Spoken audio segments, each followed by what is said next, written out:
Menjelang puncak ibadah haji di Arafah, Musdalifah, dan Mina atau Armusna, kondisi jemaah haji asal Sumatera Selatan terus dipantau. Kementerian Haji dan Umroh Sumatera Selatan memastikan mayoritas jemaah dalam kondisi baik dan siap mengikuti wukuf.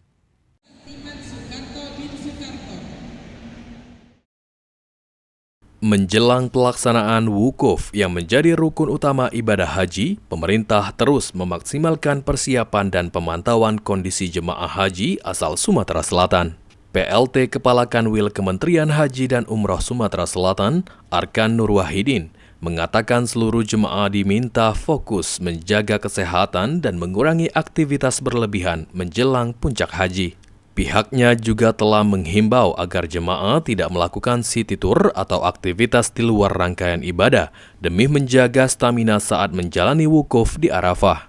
Hingga saat ini kondisi jemaah haji Sumsel di Tanah Suci dilaporkan relatif stabil dan seluruh petugas terus melakukan pendampingan serta pemantauan kesehatan, terutama bagi jemaah lanjut usia dan resiko tinggi. Pada pukul 4 sore waktu Arab Saudi, jemaah akan menuju Padang Arafah.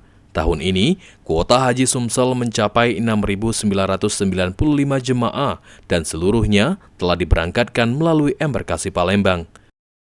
Dipersiapkan oleh ketua-ketua kloter, pembimbing ibadah ya, untuk melakukan Armusna ya, dari Arafah, Musdalifah, Mina itu jelas sebelum berangkatan. Hari ini mulai jam 4 ya, jam 4 waktu Arab Saudi itu dimulai pergerakan biasanya kan, pergerakan ke Arafah. Pemerintah berharap seluruh jemaah haji asal Sumatera Selatan dapat menjalankan puncak ibadah haji dengan lancar dan kembali ke tanah air dalam keadaan sehat serta menjadi haji yang mabrur. Muhammad Aidil, PAL TV.